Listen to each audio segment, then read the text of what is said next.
Hi everybody, it's Miss Amy and I'm here to read chapter 8 of The Indian in the Cupboard by Lynn Reed Banks. Remember, I don't own the rights of this book, but I do own the book. So yesterday when we left, we found out that Omri introduced Little Bear to Patrick, and Patrick, his friend, loved it. He wanted his very own figure. He first wanted them all to come alive, but he realized why we shouldn't do that. So, at the end of the chapter, Patrick asked Omri if he would give him one too. So let's go into chapter 8, which is called Cowboy, and let's see what Omri decided to do. Omri gaped at him. He hadn't thought of this. But of course, now that he did, it was obvious. No boy who knew this secret could possibly rest until he had a little live person of his own. Patrick, it's not like you think, just something to play with. Of course not. You've explained all about it. Now, just let me put... But you have to think about it first. No, stop. You can't yet. And anyway, I don't agree to you using one of mine. Omri didn't know why he was so reluctant. It wasn't that he was mean. He just knew somehow that something awful would happen if he let Patrick have his own way. But it wasn't easy to stop him. Omri had grabbed him, but he wrenched free. I've got to, he panted. I've got to. He stretched out his hand toward the pile of soldiers again.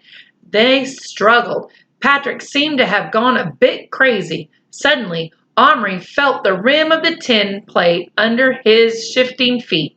He shoved Patrick out of the way, and they both stared downward. The plate had tipped. The fire slipped off onto the carpet. Little Bear, with a yell, had leaped clear and was now waving his arms and shouting horrible things at them.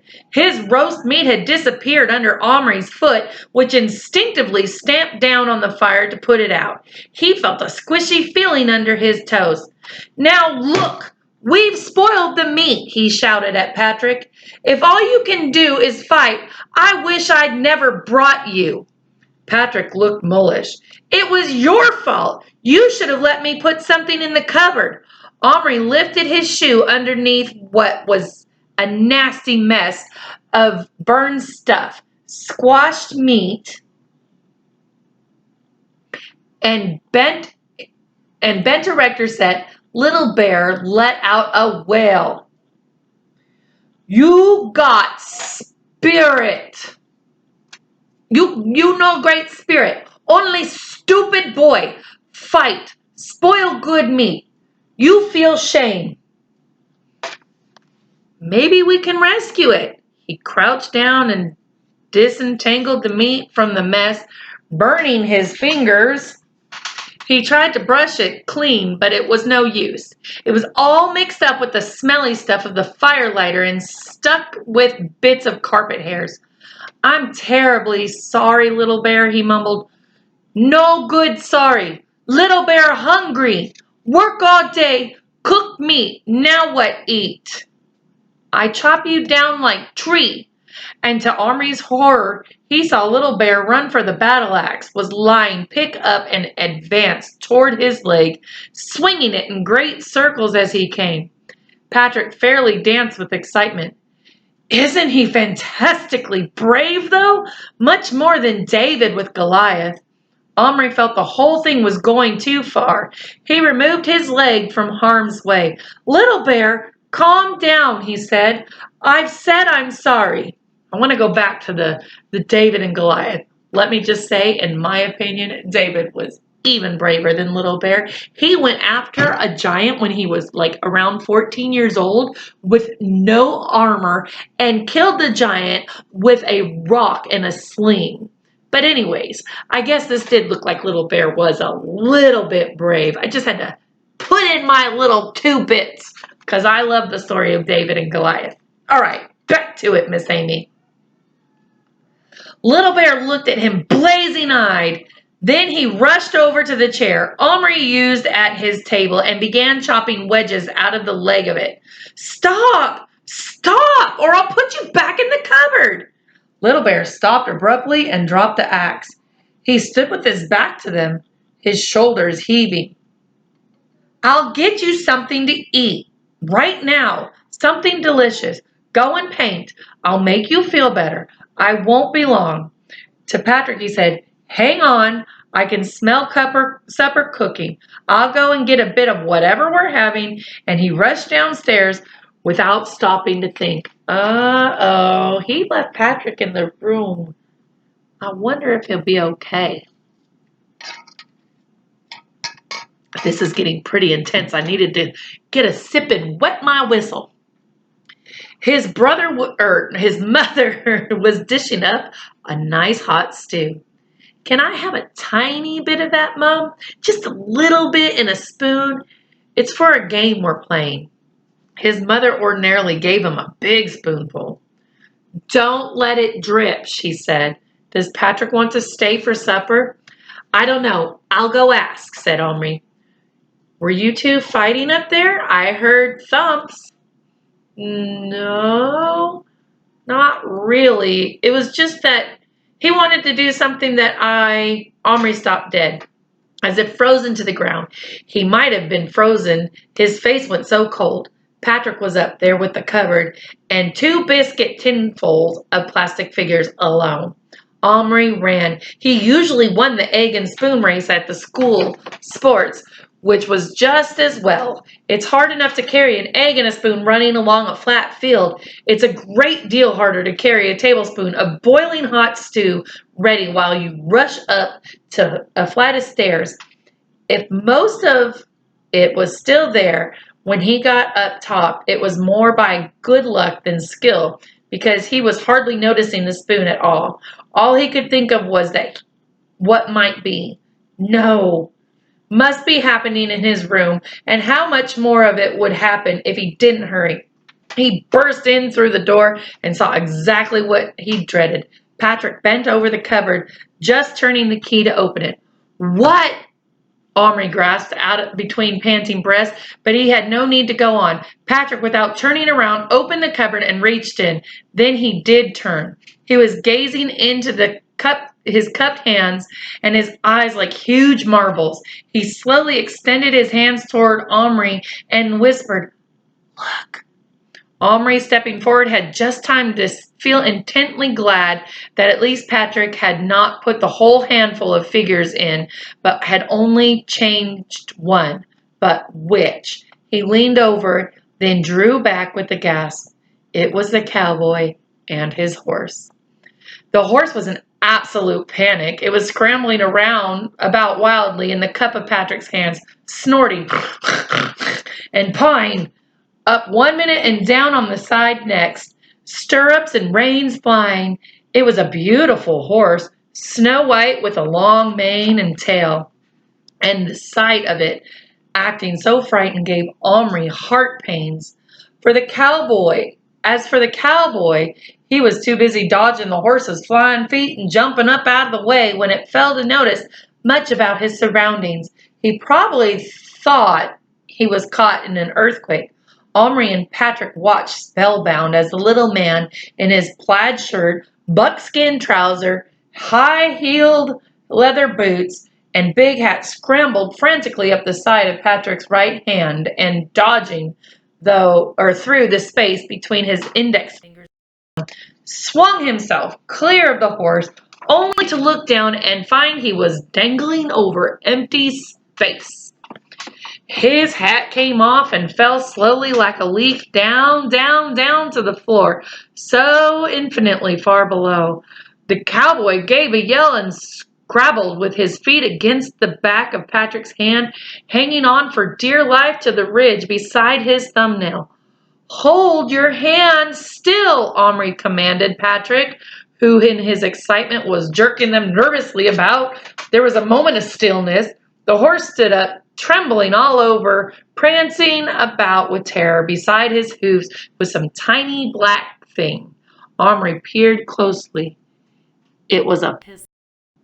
The cowboy had now recovered a little. He scrambled back through the finger gaps and said something to the horse that sounded like, "Whoa, back, steady fellow." Fella. Then he slid down and grabbed the reins, holding them just below the horse's nose. He patted its face. That seemed to calm it.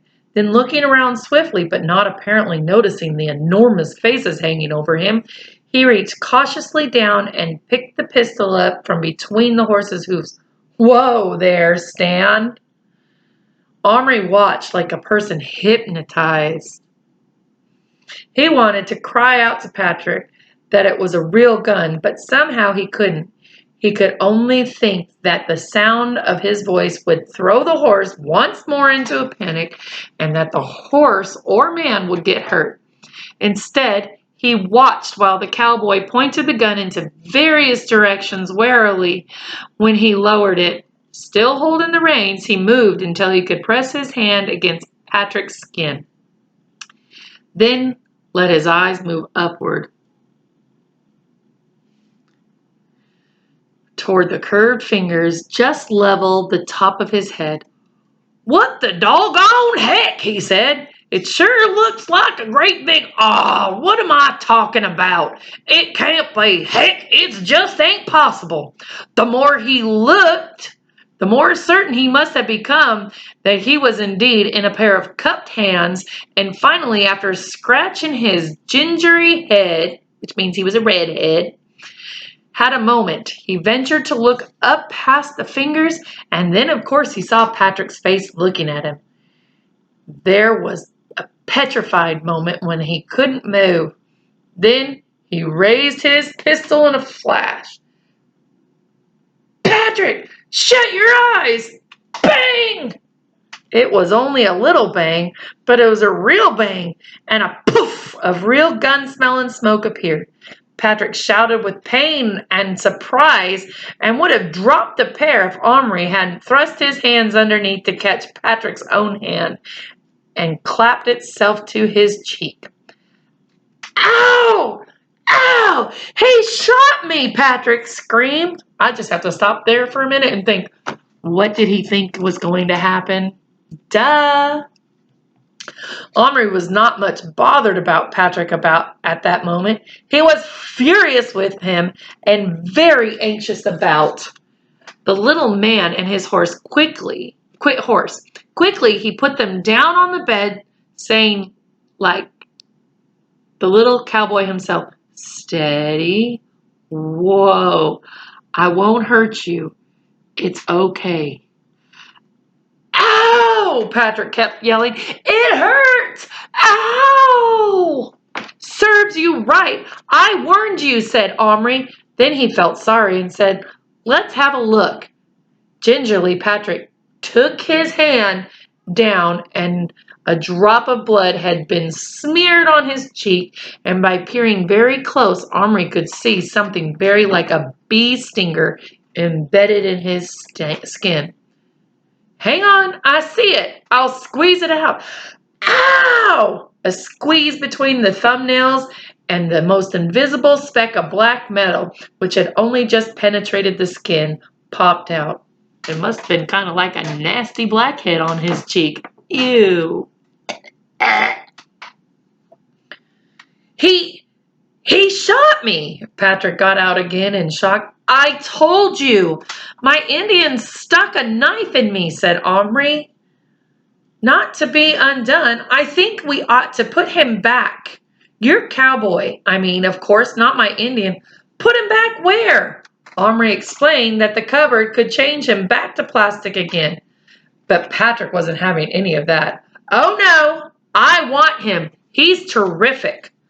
Look at him now."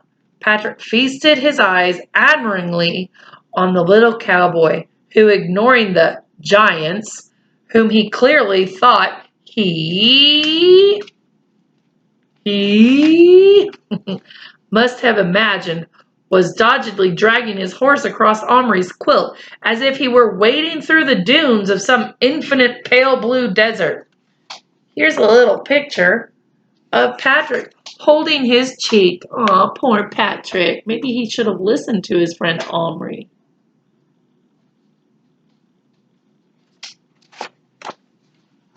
Miss Amy, be nice. Omri reached from him determinedly, but Patrick stepped into his path. Don't you touch him. I bought him. I changed him. He's mine.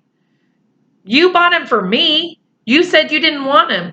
Well, but the cupboard's mine, and I told you not to use it. And so what if I did? Anyways, it's done. He's alive now, and I'm keeping him. I'll bash you right in if you try to take him. Wouldn't you bash me if I took your Indian? Omri was silent, then reminded him. There was Little Bear. Where was Little Bear? He looked around. He soon spotted him at the other side of the room, busy with his paints. Some beautiful minute designs showing turtles, herons, and beavers, mainly in red and yellow, and appeared on the side of the teepee Omri had made. As Omri crouched beside him to admire them, Little Bear, without looking at them, said, You bring food? I very soon die if not eat. I think Little Bear might be exaggerating. Omri looked around. What had he done with the spoonful of stew?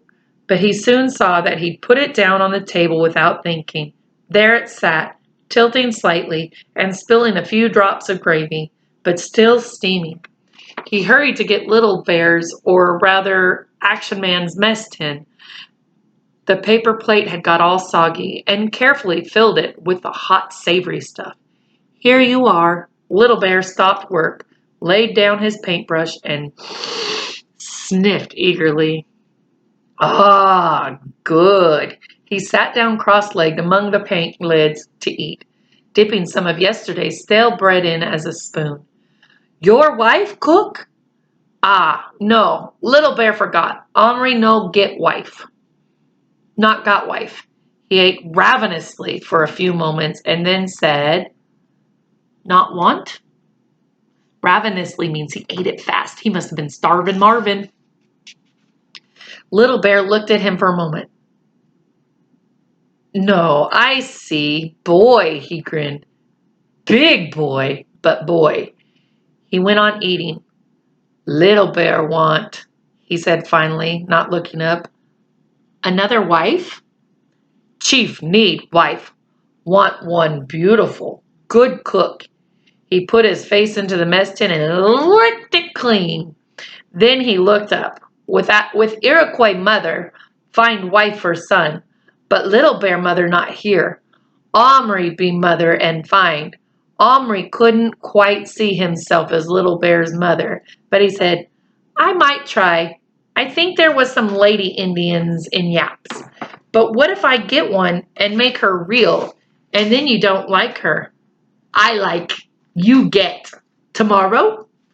Little Bear grinned at him happily with his face smeared with gravy. Patrick had come up behind him. Let's put them together and see what they do. Omri jumped up quickly. No. Why not? You idiot, because yours has got a gun and mine's got a bow and arrow, and one of them's sure to kill the other. Patrick considered this. Well, we could take their weapons away from them.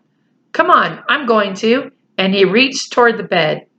Just at that moment, there was the sound of steps on the stairs. They froze. Then Omri swiftly moved the dressing up crate enough to hide Little Bear, and Patrick sat down on the end of the bed, masking the poor cowboy, who was still toiling along with humps in the quilt. Just in time, Omri's mother opened the door the next second and said, Patrick, that was your mom on the phone. She wants you to come home right away. And Omri, it's supper. And she went. Omri opened his mouth to protest, but Patrick at once said, Oh, okay. With one quick movement, he had scooped up the cowboy and the horse and in his left hand and thrust them into his pocket.